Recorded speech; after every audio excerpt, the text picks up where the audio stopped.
the most expensive home on the planet. In the inner city of Mumbai, India, not far from the poverty-stricken slums, on the renowned Altamont Road, stands Antilia, the most expensive home ever created. This home ascends 27 stories, stretching 568 feet high, granting the massive structure with prime views of the Arabian Sea. In technical terms, the home is the second most expensive residential property in the world, considering Buckingham Palace is worth around $5 billion US. However, Buckingham Palace is considered a crown property, whereas Antilia is a private residence. And the most expensive private residential property at that, with some pricing estimates as high as $2 billion. Even still, any list in which a residence is preceded by Buckingham Palace pretty much guarantees that place is going to be over-the-top luxurious and is likely a house I'd love to move into. In this video, I'll take you on a virtual, informative tour of this ostentatious estate, while engaging all of 2 of your senses. In this massive home, there are several ceilings that are double or triple heighted, so the 27-floored skyscraper looks more like a 50 or 60-floored building. Can you imagine only being as tall as an ordinary 27-floor building? Laughable.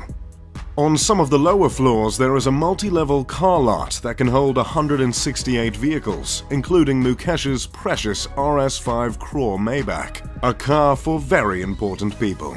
Somewhere in that car lot is also a car service station.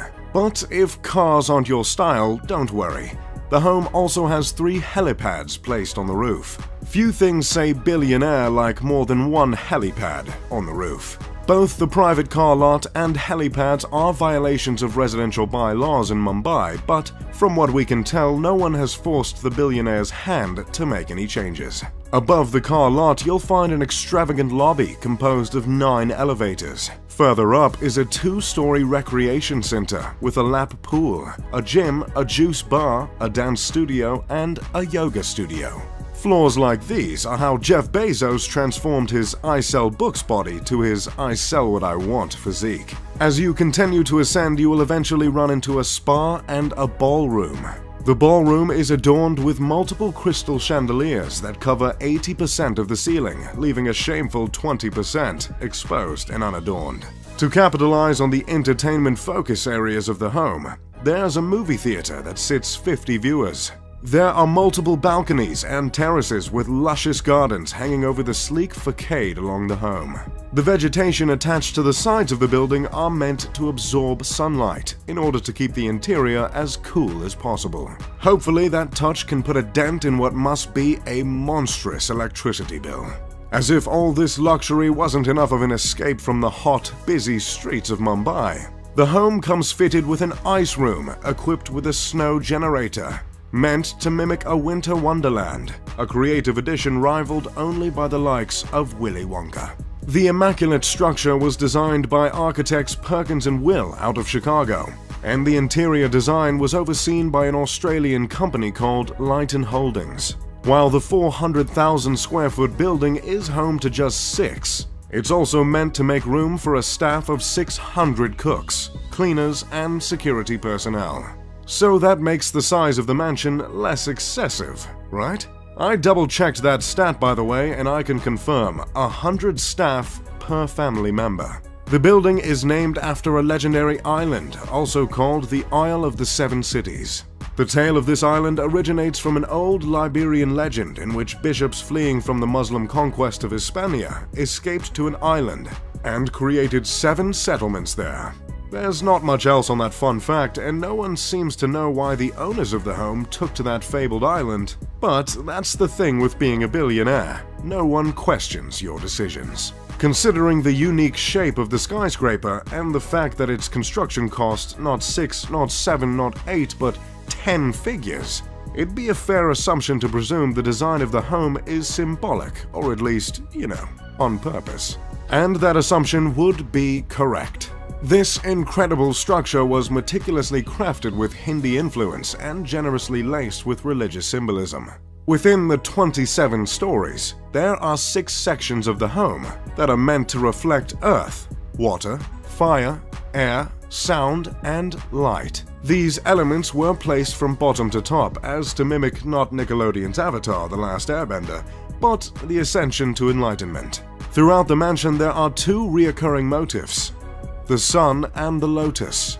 These symbols are meant to represent rebirth. The materials used to stand for these themes include marble, crystal, and none other than mother of pearl. There is a temple in the home in which the family of 6 goes to pray regularly. There are many statues of Hindu deities throughout the home, including the Hindu god Ganesh, revered as the remover of obstacles, and Shiva, the Hindu deity who destroys to make way for new creation. Along with religious themes and the motifs of lotus and sun, the house is said to have been inspired by the Atlantic Ocean. The owner of the $2 billion home is Mukesh Ambani, a petroleum titan, chairman of Reliance Industries and, surprise surprise, the richest man in India. Mukesh is responsible for a fifth of India's exports, which is absolutely outrageous considering India makes up for a third of the Earth's population.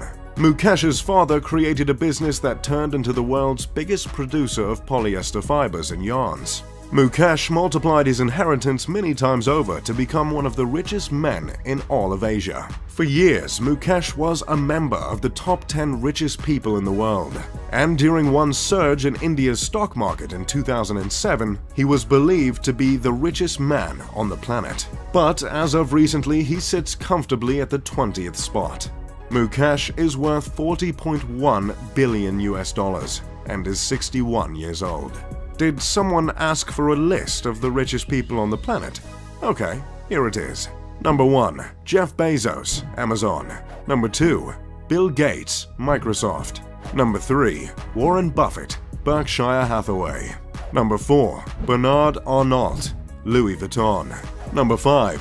Amancio Ortega, Zara. Number 6. Carlos Slim Helu and family.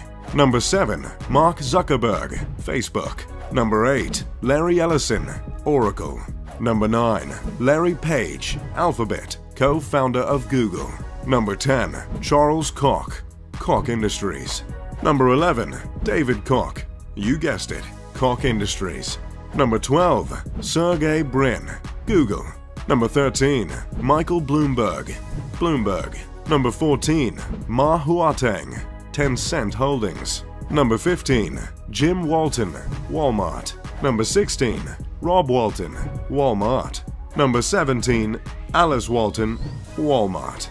Number 18. Steve Ballmer, Microsoft. Number 19. François Bettencourt Myers and family, L'Oreal. Number 20. And our guy, Mukesh Ambani. We just love lists here at Mr. Luxury. As you might have noticed from the list, Mukesh is one of only 2 individuals from Asia to earn a spot on the list. Mumbai is the commercial capital of India and is also called the city that never sleeps because I guess they didn't know that slogan was already taken. This city is also home to the entertainment industry in India, so it's commonly known as Bollywood, yet another thing they ripped from the United States. While the city is home to the world's most expensive house, it's unfortunately also home to the world's largest slum. The popular film Slumdog Millionaire was set in Mumbai. The public reception of the house's creation has been harsh at best. I believe offending neighbors comes standard when you're creating a home worth over $1 billion, but there is certainly warrant for any offense taken in this particular case, I must admit. While the house was built on the richest stripe of land in the city, it's hard to not notice the contrast in a city like Mumbai, with such depths of poverty just blocks away. Gyan Prakash told the New York Times in 2010 that the home is in a way reflective of how the rich are turning their faces away from the city. In Mumbai, 40% of children under the age of 5 are underweight. The gap between the rich and the poor is as stark and vast here as any other place in the world. Still, there are some that bring up the charitable acts of the Ambani family, which include the creation of a hospital, when discussing the moral responsibilities of the family, not to mention numbers of the philanthropic ventures, specifically by Nita Ambani, Mukesh's wife. Which is great and all, but no one is going to ignore the gargantuan mansion towering over the city, or any of Mukesh's indulgences other than the mansion. Years before the creation of Antilia, Mukesh bought his wife an Airbus for her birthday for $60 million. He had the passenger jumbo jet refitted with a living room, a bedroom, satellite TV, a sky bar, and a spa.